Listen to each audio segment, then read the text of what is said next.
Cyclone effect వల్ల మన పల్నాడు జిల్లాలో మన చిలకలూరిపేట నియోజకవర్గంలో 22 సెంటీమీటర్స్ రెయిన్ఫాల్ అనేది నమోదు జరగడం జరిగింది. జిల్లాలో హైయెస్ట్ చిలకలూరిపేటలో నమోదు అవ్వడం మనం చూస్తూ ఉన్నాము.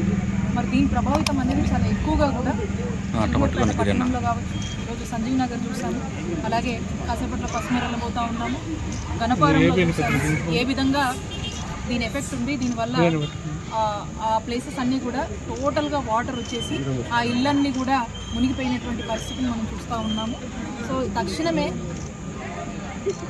జిల్లా ఆఫీసర్స్ కావచ్చు, ఈ రాష్ట్ర ప్రభుత్వం కావచ్చు, ఇమీడియట్గా చిలకలూరిపేట నియోజకవర్గాన్ని, ఈ ప్రాంతాన్ని ఫ్లడ్ ఎఫెక్టెడ్ ఏరియాగా డిక్లేర్ చేయాల్సినటువంటి అవసరం ఉంది. అలాగే ఇక్కడ ఎఫెక్ట్ అయినటువంటి ఆ కుటుంబాలకు తక్షణమే 10,000 చొప్పున ప్రభుత్వము ఇమీడియట్గా ఎక్స్గ్రేషియా ఇవ్వాల్సినటువంటి అవసరము, బాధ్యత ప్రభుత్వం మీద ఉందని చెప్పి గుర్తు చేస్తాము. అలాగే ఇక్కడికి సంబంధించినటువంటి మనం పరిస్థితులు చూసినట్టయితే ఇక్కడ ఎలక్ట్రిసిటీకి సంబంధించి కానీ, ఇక్కడ డ్రింకింగ్ వాటర్కి సంబంధించి కానీ, ఇక్కడ ఉన్నటువంటి డ్రైన్స్ సంబంధించి కానీ, మురుగునీరుకి సంబంధించి కానీ ఏవైతే మెజర్స్ తీసుకోవాల్సినటువంటి అవసరం ఉందో ఆ మెజర్స్ అన్నీ కూడా తక్షణమే తీసుకోవాల్సినటువంటి బాధ్యత అధికారుల మీద ఉందని చెప్పి చేస్తాము. అలాగే ఈ డ్రైన్స్కి సంబంధించినటువంటి విషయంలో కావచ్చు, అలాగే ఈ డ్రైనేజ్ వాటర్కి సంబంధించి కావచ్చు, వీటి గురించి కూడా ఇమీడియట్గా ఏదైనా రిపేర్స్ ఉంటే ఆ రిపేర్స్ కూడా తక్షణమే కొంత అమౌంట్ బడ్జెట్ కేటాయించుకొని ఆ రిపేర్స్ అన్నీ ఎంబటే చేపట్టి ఈ తక్షణం ఈ రిలీఫ్కి సంబంధించినటువంటి మెజర్స్ ఏవైతే ఉన్నాయో ఆ రిపేర్స్, ఈ మెజర్స్ అన్నీ కూడా తీసుకోవాల్సిందిగా ఈ అధికారులు మేము హెచ్చరిస్తూ ఉన్నాము. అండ్ మనం చూసినట్టయితే ఇందాక గణపురం చూసాము, అండ్ ఇప్పుడు సంజీవ్ నగర్లో దిగాము, వీరముష్టి కాలనీ మనం చూస్తూ ఉన్నాము, ఇప్పుడు పసుమర్లో కూడా ఇదే సిచ్యువేషన్. అలాగే కొన్ని క్రాప్స్ కూడా ఈ నియోజకవర్గంలో చాలా ఎఫెక్ట్ అయినటువంటి పరిస్థితి మనకు కనిపిస్తూ ఉంది. మరి అన్నీ కూడా చూస్తుంటే ఎక్కడికి వెళ్ళినా కూడా మేము అడుగుతూ ఉన్నాము ఈ జనాన్ని. గత వారంగా కూడా ఈ ఫ్లడ్ అలర్ట్స్ అని ఇస్తూ ఉన్నారు, రాష్ట్ర ప్రభుత్వం నుంచి చూస్తూ ఉన్నాం. అన్ని చోట్ల కూడా ఈ అలర్ట్స్ వస్తున్నాయి, ప్రజలు ఎంతో అప్రమత్తంగా ఉన్నారు. బట్ ఈ ఏరియాస్కి వచ్చేసరికి ఈ ప్రాంతాలన్నీ కూడా ఒక స్పాటెడ్ ప్రాంతాలుగా మనం గుర్తించడం జరిగింది. మరి ఈ వారం రోజులు కూడా ఇమీడియట్గా ఈ అధికారులు ఏమీ కూడా మెజర్స్ తీసుకోకపోవడము. మరి ఇక్కడికి వచ్చిన తర్వాత వీళ్ళని అడిగాము, ఎవరైనా ఏదైనా చెప్పారంటే ఏదో జాగ్రత్తగా ఉండండి అని అన్నారు, ఇందాక అన్నారు, పొద్దున అన్నారు అని చెప్పి, అంతా అయిపోయాక అన్నారని చెప్పి చెప్తా ఉన్నారు. మరి ముందుగానే అలర్ట్ చేస్తుంటే ఇంకొంచెం బాగుండేది. అండ్ ఇమీడియట్గా వీళ్ళకైతే ఏదైతే ఎన్యూమరేషన్ ఉంటుందో, అంటే ఈ హౌజెస్కి సంబంధించి వీళ్ళకి ఏదైతే లాస్ జరుగుతూ ఉందో, ఈ వాటర్ మొత్తం రావడం వల్ల ఇళ్లలోకి వచ్చేసి ఇళ్లలోనే వాటర్ స్టాగ్నేట్ అవ్వడం వల్ల ఆ ఎన్యూమరేషన్ ఏదైతే చేయాలో వాటి గురించి కూడా ఎవరు ఏమి డిస్కస్ చేయలేదని చెప్తా ఉన్నారు. అలాగే ఈ సైక్లోన్ చేస్తారు, మరి అరాకొరగా ఏదో షెల్టర్స్ పెట్టామని అంటున్నారు, కానీ దాదాపుగా చూస్తున్నట్టయితే వీళ్ళందరూ కూడా ఇళ్ళ దగ్గరే ఉంటున్నారు.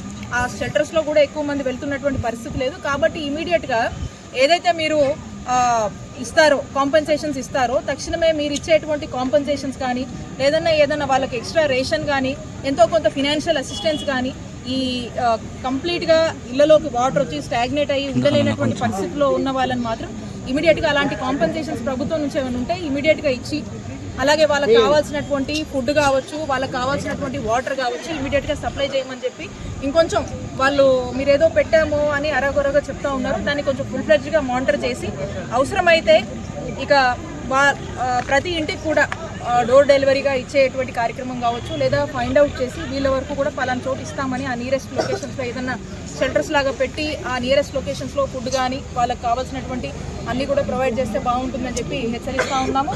And at the same time ఈ వాటర్ ప్రభావం వల్ల ఎక్కువ కూడా ఈ క్లీనింగ్ మనకేమీ లేవు, ఈ దోమలు ఇవన్నీ కూడా ఉన్నాయి. కాబట్టి ఏదన్నా కొన్ని డ్రై ఏరియాస్లో అయితే మాత్రం ఇమీడియట్గా బ్లీచింగ్ లాంటి ఫెసిలిటీస్, బ్లీచింగ్ పౌడర్ వేయడం కానీ, శుభ్రంగా ఉండేటువంటి థింగ్స్ని కనుక ఇక్కడ నుంచి టౌన్లో మన కమిషనర్ గారు, ఇక్కడ ఉన్నటువంటి అధికారులు కనుక కొంచెం క్లీన్లీనెస్ మీద, లేక ఈ బ్లీచింగ్ పౌడర్ వీటి మీద కాస్త శానిటైజేషన్ మీద కూడా దృష్టి వహించవలసిందిగా వాళ్ళని కోరుతూ ఉన్నాము.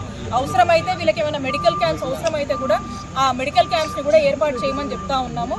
ఇప్పుడు నియోజకవర్గ ప్రజలందరూ కూడా విజ్ఞప్తి చేస్తుంది ఏంటంటే, ప్రజలందరికీ ఈ సిచ్యువేషన్స్ ఇలా ఉన్నాయి కాబట్టి, ఈ వర్షాలు కంటిన్యూస్గా పడుతున్నాయి కాబట్టి తొందరలో తగుముఖం పడుతుందనే మనం భావిస్తూ ఉన్నాము.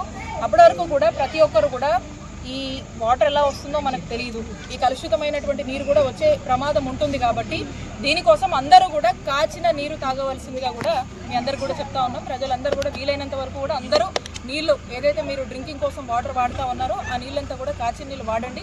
అండ్ ఇక్కడ ఉన్నటువంటి అధికారులు కూడా మనం చెప్తుంది ఏంటంటే వీలైనంత వరకు కూడా వాటర్స్ బబుల్స్లో క్యాన్స్ కావచ్చు లేదా ఇంకేదైనా ఫిల్టర్ వాటర్స్ మంచివి వీళ్ళకు కొంచెం తాగే నీళ్ళు మాత్రం కొంచెం శుభ్రమైన సురక్షితమైనటువంటి వాటర్ వాళ్ళకు కల్పించమని చెప్పి రిక్వెస్ట్ చేస్తూ ఉన్నాము.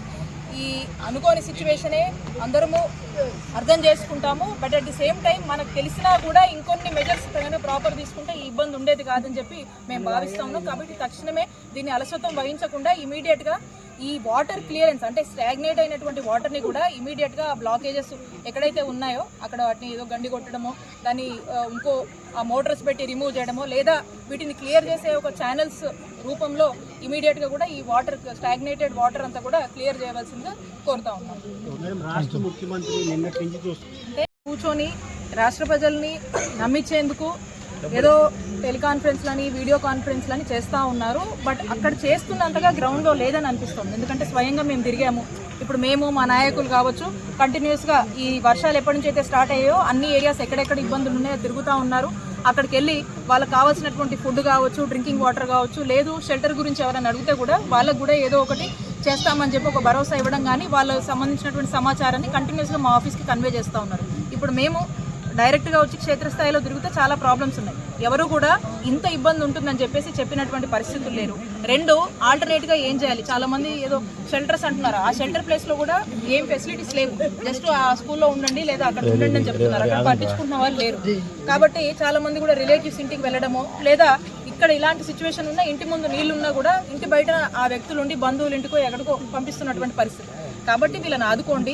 ఇమీడియట్గా వాళ్ళకి కావాల్సినటువంటి మినిమం ఫెసిలిటీస్ ఇవ్వండి, ఫుడ్ ఇవ్వండి, వాటర్ ఇవ్వండి. వాళ్ళకి ఆ షెల్టర్ క్యాంప్స్ ఏవైతే ఉన్నాయో అక్కడ కూడా కొంచెం జాగ్రత్తగా చూడండి.